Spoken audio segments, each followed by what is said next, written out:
We just don't know the long-term side effects of basically modifying people's DNA and RNA. DNA is inherent in your own nucleus cell. We just don't know the long-term side effects of basically modifying people. Last week, Facebook announced they are, quote, expanding their efforts to remove false claims on Facebook and Instagram about COVID-19 vaccines. Let's take a look at Facebook's most updated COVID-19 vaccine policy. The real kicker is right here in the policy where Facebook says it would remove any content that, quote, claims the COVID-19 vaccine changes people's DNA.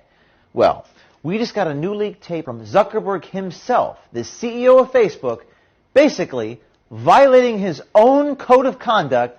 He would be censored on the platform today for what he said. I share some caution on this because we just don't know the long-term side effects of basically modifying people's DNA and RNA. So when Zuckerberg said, quote, basically, the vaccine is modifying people's DNA, it seems pretty clear modifying is synonymous with changing. Again, Zuckerberg would be banned from Facebook for saying this. This video of me showing the CEO of Facebook talking might be banned, but then Zuckerberg on November 30th in a public live stream Q&A appears to somewhat change his tune. My understanding is that these vaccines do not modify your DNA or RNA. No.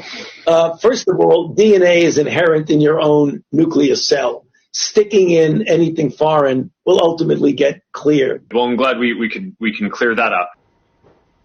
Yeah, I'm glad we could clear that up. Isn't it interesting that Zuckerberg can vastly evolve his thinking on the subject of vaccines? As soon as he's made up his mind, or appears to have made up his mind on the topic, he disallows the almost 3 billion Facebook users to do the same. Rules for thee, but not for me. Seems a little bit hypocritical, don't you think? What happened to free speech? And who is on this Facebook oversight board? Who makes all of their policy decisions? It's not that the insider is betraying Mark Zuckerberg. It's that Mark Zuckerberg is betraying what Facebook ought to stand for. We would know none of this, but not for the fact that we have a brave Facebook insider. Be brave. Do something.